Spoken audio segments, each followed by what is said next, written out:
존경하는 국민 여러분, 저는 오늘 비상계엄에 관한 입장을 밝히기 위해 이 자리에 섰습니다. 지금 야당은 비상계엄 선포가 내란죄에 해당한다며 광란의 칼춤을 추고 있습니다. 정말 그렇습니까? 과연 지금 대한민국에서 국정마비와 국헌 문란을 벌이고 있는 세력이 누구입니까? 지난 2년 반 동안 거대 야당은 국민이 뽑은 대통령을 인정하지 않고 끌어내리기 위해 퇴진과 탄핵 선동을 멈추지 않았습니다. 대선 결과를 승복하지 않은 것입니다. 대선 이후부터 현재까지 무려 178회에 달하는 대통령 퇴진 탄핵 집회가 임기 초부터 열렸습니다. 대통령의 국정 운영을 마비시키기 위해 우리 정부 출범 이후부터 지금까지 수십 명의 정부 공직자 탄핵을 추진했습니다. 탄핵된 공직자들은 아무 잘못이 없어도 소추부터 판결 선고시까지 장기간 직무가 정지됩니다. 탄핵이 발의되고 소추가 이루어지기 전 많은 공직자들이 자진 사퇴하기도 하였습니다. 탄핵 남발로 국정을 마비시켜 온 것입니다. 장관, 방통위원장 등을 비롯하여 자신들의 비위를 조사한 감사원장과 검사들을 탄핵하고 판사들을 겁박하는 지경에 이르렀습니다. 자신들의 비위를 덮기 위한 방탄 탄핵이고 공직기관과 법질서를 완전히 무너뜨리는 것입니다. 뿐만 아니라 위헌적 특검 법안을 27번이나 발의하면서 정치 선동 공세를 가해왔습니다. 급기야는 범죄자가 스스로 자기에게 면죄부를 주는 셀프 방탄 입법까지 밀어붙이고 있습니다. 거대 야당이 지배하는 국회가 자유민주주의의 기반이 아니라 자유민주주의 헌정 질서를 파괴하는 괴물이 된 것입니다.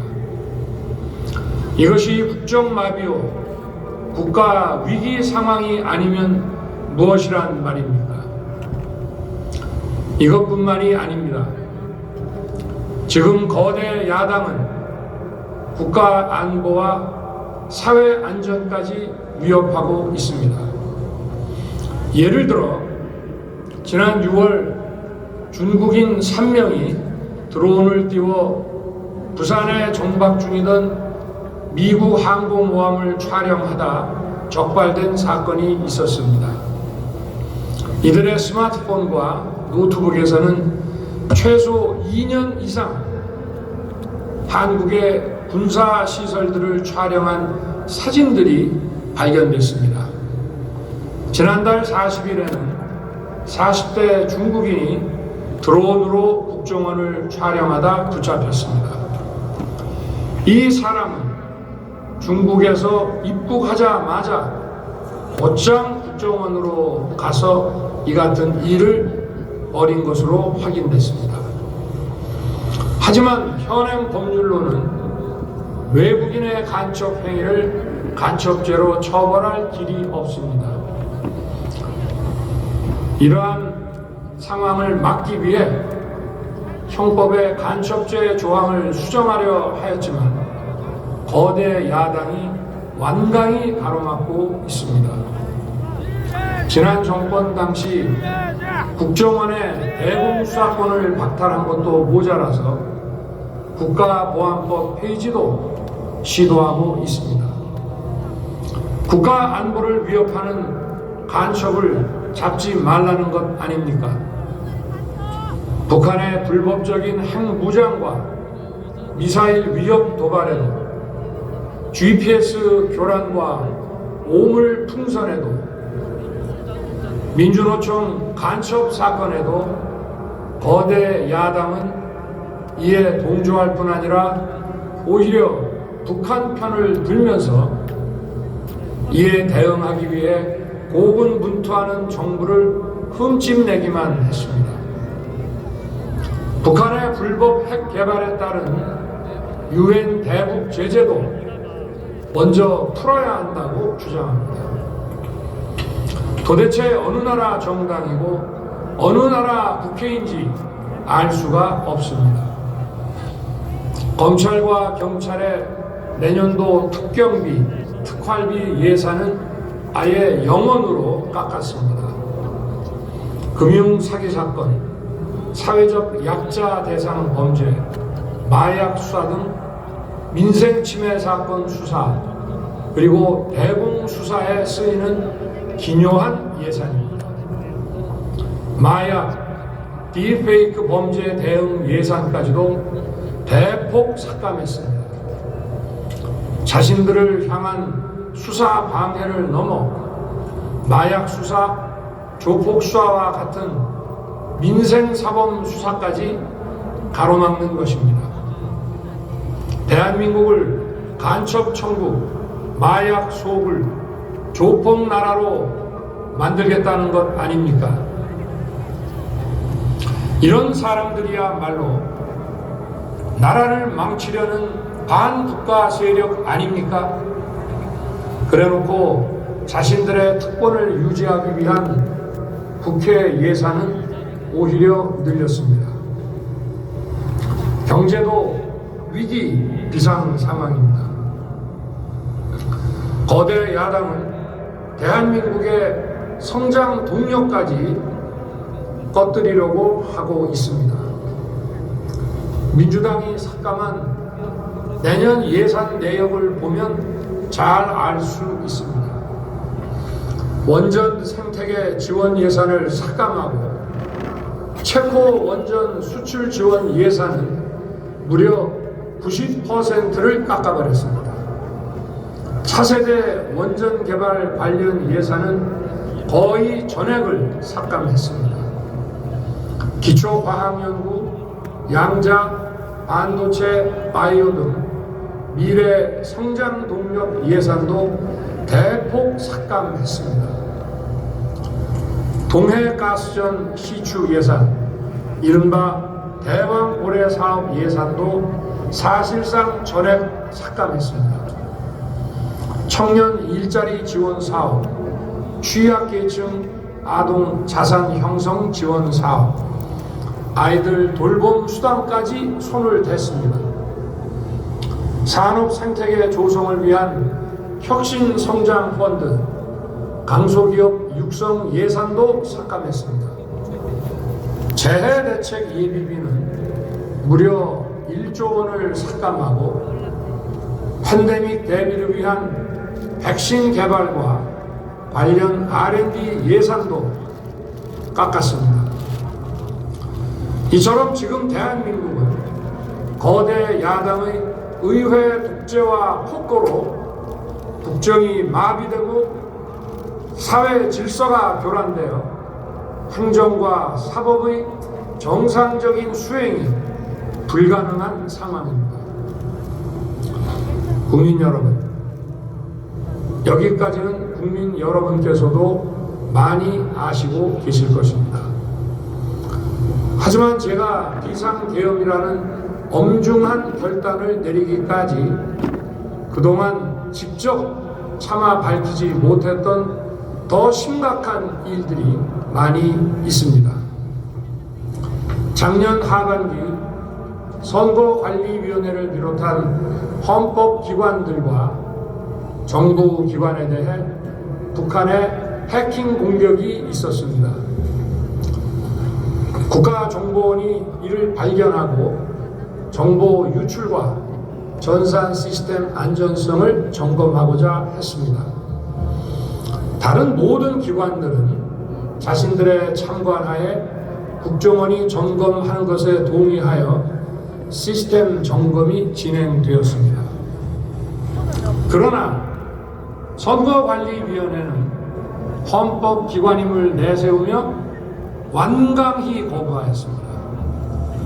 그러다가 선관위의 대규모 채용 부정 사건이 터져 감사와 수사를 받게 되자 국정원의 점검을 받겠다고 한발 물러섰습니다. 그렇지만 전체 시스템 장비의 아주 일부분만 점검에 응하였고 나머지는 불응했습니다. 시스템 장비 일부분만 점검했지만 상황은 심각했습니다.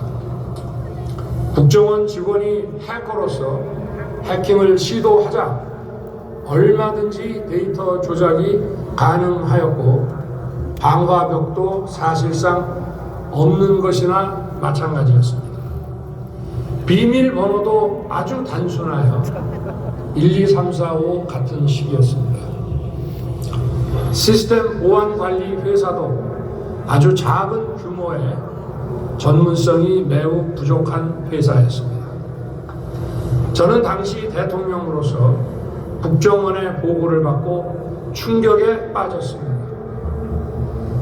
민주주의의 핵심인 선거를 관리하는 전산 시스템이 이렇게 엉터리인데 어떻게 국민들이 선거 결과를 신뢰할 수 있겠습니까? 선관위도 국정원의 보안 점검 과정에 입회하여 지켜보았지만 자신들이 직접 데이터를 조작한 일이 없다는 변명만 되풀이할 뿐이었습니다. 선관위는 헌법기관이고 사법부 관계자들이 위원으로 있어 영장에 의한 압수수색이나 강제 수사가 사실상 불가능합니다. 스스로 협조하지 않으면 진상규명이 불가능합니다. 지난 24년 4월 총선을 앞두고도 문제 있는 부분에 대한 개선을 요구했지만 제대로 개선되었는지는 알 수 없습니다. 그래서 저는 이번에 국방장관에게 선관위 전산 시스템을 점검하도록 지시한 것입니다. 최근 거대 야당 민주당이 자신들의 비리를 수사하고 감사하는 서울중앙지검장과 검사들, 헌법기관인 감사원장을 탄핵하겠다고 하였을 때 저는 이제 더 이상은 그냥 지켜볼 수만 없다고 판단했습니다. 뭐라도 해야 되겠다고 생각했습니다. 이들은 이제 곧 사법부에도 탄핵의 칼을 들이댈 것이 분명했습니다. 저는 비상계엄령 발동을 생각하게 되었습니다. 거대 야당이 헌법상 권한을 남용하여 위헌적 조치들을 계속 반복했지만 저는 헌법의 틀 내에서 대통령의 권한을 행사하기로 했습니다.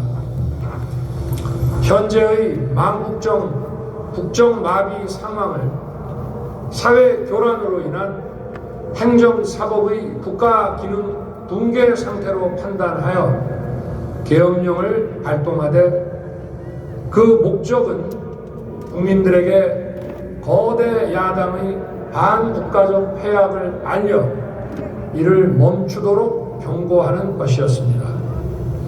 그럼으로써 자유민주주의 헌정질서의 붕괴를 막고 국가 기능을 정상화하고자 하였습니다. 사실 12월 4일 계엄 해제 이후 민주당에서 감사원장과 서울중앙지검장 등에 대한 탄핵안을 보류하겠다고 발표하여 짧은 시간의 계엄을 통한 메시지가 일정 부분 효과가 있었다고 생각했습니다. 그러나 이틀 후 보류하겠다던 탄핵 소추를 그냥 해버렸습니다. 비상계엄의 명분을 없애겠다는 뜻이었습니다. 애당초 저는 국방장관에게 과거의 계엄과는 달리 계엄의 형식을 빌려 작금의 위기 상황을 국민들께 알리고 호소하는 비상조치를 하겠다고 했습니다. 그래서 질서 유지에 필요한 소수의 병력만 투입하고 실무장은 하지 말고 국회의 계엄 해제 의결이 있으면 바로 병력을 철수시킬 것이라고 했습니다. 실제로 국회의 계엄 해제 의결이 있자 국방부 청사에 있던 국방장관을 제 사무실로 오게 하여 즉각적인 병력 철수를 지시하였습니다. 제가 대통령으로서 발령한 이번 비상조치는 대한민국의 헌정 질서와 국헌을 망가뜨리려는 것이 아니라 국민들에게 망국의 위기 상황을 알려드려 헌정 질서와 국헌을 지키고 회복하기 위한 것입니다. 소규모이지만 병력을 국회에 투입한 이유도 거대 야당의 망국적 행태를 상징적으로 알리고 계엄 선포 방송을 본 국회 관계자와 시민들이 대거 몰릴 것을 대비하여 질서 유지를 하기 위한 것이지 국회를 해산시키거나 기능을 마비시키려는 것이 아님은 자명합니다. 300명 미만의 실무장하지 않은 병력으로 그 넓디 넓은 국회 공간을 상당 기간 장악할 수 없는 것입니다.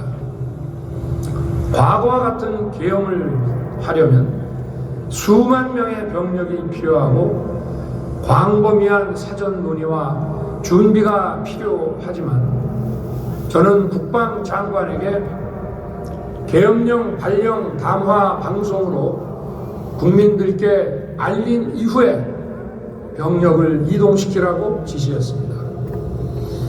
그래서 10시 30분 담화 방송을 하고 병력 투입도 11시 30분에서 12시 조금 넘어서 이루어졌으며 1시 조금 넘어 국회의 계엄 해제 결의가 있자 즉각 군 철수를 지시하였습니다. 결국 병력이 투입된 시간은 한두 시간 정도에 불과합니다. 만일 국회 기능을 마비시키려 했다면 평일이 아닌 주말을 기해서 계엄을 발동했을 것입니다. 국회 건물에 대한 단전 단수 조치부터 취했을 것이고 방송 송출도 제한했을 것입니다. 그러나 그 어느 것도 하지 않았습니다. 국회에서 정상적으로 심의가 이루어졌고 방송을 통해 온 국민이 국회 상황을 지켜보았습니다. 자유민주 헌정 질서를 회복하고 수호하기 위해 국민들께 망국적 상황을 호소하는 불가피한 비상조치를 했지만 사상자가 발생하지 않도록 안전사고 방지에 만전을 기하도록 하였고 사병이 아닌 부사관 이상 정예 병력만 이동시키도록 한 것입니다. 저는 이번 비상계엄을 준비하면서 오로지 국방장관하고만 논의하였고 대통령실과 내각 일부 인사에게 선포 직전 국무회의에서 알렸습니다. 각자의 담당 업무 관점에서 우려되는 반대 의견 개진도 많았습니다. 저는 국정 전반을 보는 대통령의 입장에서 현 상황에서 이런 조치가 불가피하다고 설명했습니다. 군 관계자들은 모두 대통령의 비상계엄 발표 이후 병력 이동 지시를 따른 것이니만큼 이들에게는 전혀 잘못이 없습니다. 그리고 분명히 말씀드리지만 저는 국회 관계자의 국회 출입을 막지 않도록 하였고, 그래서 국회의원과 엄청나게 많은 인파가 국회 마당과 본관, 본회의장으로 들어갔고 계엄해제 안건 심의도 진행된 것입니다. 그런데도 어떻게든 내란죄를 만들어 대통령을 끌어내리기 위해 수많은 허위 선동을 만들어내고 있습니다. 도대체 2시간짜리 내란이라는 것이 있습니까? 질서 유지를 위해 소수의 병력을 잠시 투입한 것이 폭동이란 말입니까? 거대 야당이 거짓 선동으로 탄핵을 서두르는 이유가 무엇이겠습니까? 단 하나입니다. 거대 야당 대표의 유죄 선고가 임박하자 대통령의 탄핵을 통해 이를 회피하고 조기 대선을 치르려는 것입니다. 국가 시스템을 무너뜨려서라도 자신의 범죄를 덮고 국정을 장악하려는 것입니다. 이야말로 국헌문란 행위 아닙니까? 맞습니다! 저를 탄핵하던 수사하던 저는 이에 당당히 맞설 것입니다. 저는 이번 계엄 선포와 관련해서 법적, 정치적 책임 문제를 회피하지 않겠다고 이미 말씀드린 바 있습니다. 저는 대통령 취임 이후 지금까지 단 한순간도 개인적인 인기나 대통령 임기, 자리 보존에 연연해 온 적이 없습니다.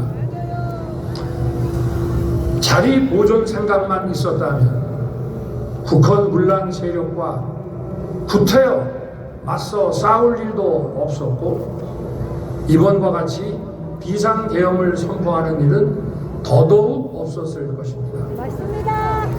5년 임기 자리 지키기에만 매달려 국가와 국민을 외면할 수 없었습니다. 저를 뽑아주신 국민의 뜻을 저버릴 수 없었습니다. 하루가 멀다 하고 다수의 힘으로 입법 폭거를 일삼고 오로지 방탄에만 현안되어 있는 거대 야당의 의회 독재에 맞서 대한민국의 자유민주주의와 헌정 질서를 지키려 했던 것입니다. 그 길밖에 없다고 판단해서 내린 대통령의 헌법적 결단이자 통치 행위가 어떻게 내란이 될 수 있습니까? 맞습니다. 대통령의 비상계엄 선포권 행사는 사명권 행사, 외교권 행사와 같은 사법심사의 대상이 되지 않는 통치 행위입니다. 국민 여러분, 지금 야당은 저를 중범죄자로 몰면서 당장 대통령직에서 끌어내리려 하고 있습니다. 만일 망국적 국헌문란 세력이 이 나라를 지배한다면 어떤 일이 벌어지겠습니까? 인정한 이치하러 위헌적인 법률, 셀프 면죄부 법률, 경제 폭망 법률들이 국회를 무차별 통과해서 이 나라를 완전히 부술 것입니다. 원전산업, 반도체 산업을 비롯한 미래 성장 동력은 고사될 것이고 중국산 태양광 시설들이 전국의 살림을 파괴할 것입니다. 우리 안보와 경제의 기반인 한미 동맹, 한미일 공조는 또다시 무너질 것입니다. 맞습니다. 북한은 핵과 미사일을 고도화하여 우리의 삶을 더 심각하게 위협할 것입니다. 그러면 이 나라 대한민국의 미래가 어떻게 되겠습니까? 간첩이 활개치고 마약이 미래 세대를 망가뜨리고 조폭이 설치는 그런 나라가 되지 않겠습니다. 맞습니다. 지금껏 국정 마비와 북한 문란을 주도한 세력과 범죄자 집단이 국정을 장악하고 대한민국의 미래를 위협하는 일만큼은 어떤 일이 있어도 막아야 합니다. 맞습니다. 저는 끝까지 싸울 것입니다. 국민 여러분, 국정 마비의 망국적 비상 상황에서 나라를 지키기 위해 국정을 정상화하기 위해 대통령의 법적 권한으로 행사한 비상계엄 조치는 대통령의 고도의 정치적 판단이고 오로지 국회의 해제 요구만으로 통제할 수 있는 것입니다. 이것이 사법부의 판례와 헌법학계의 다수 의견임을 많은 분들이 알고 있습니다. 저는 국회 해제 요구를 즉각 수용했습니다. 계엄 발령 요건에 관해 다른 생각을 가지고 계신 분들도 있습니다만 나라를 살리려는 비상 조치를 나라를 망치려는 내란 행위로 보는 것은 여러 헌법학자와 법률가들이 지적하는 바와 같이 우리 헌법과 법 체계를 심각한 위험에 빠뜨리는 것입니다. 저는 묻고 싶습니다. 지금 여기저기서 광란에 칼춤을 추는 사람들은 나라가 이 상태에 오기까지 어디서 도대체 무엇을 했습니까? 대한민국의 상황이 위태롭고 위기에 놓여 있다는 생각도 전혀 하지 않았다는 말입니까? 공직자들에게 당부합니다. 엄중한 안보 상황과 글로벌 경제 위기에서 국민의 안전과 민생을 지키는 일에 흔들림 없이 매진해 주시기 바랍니다.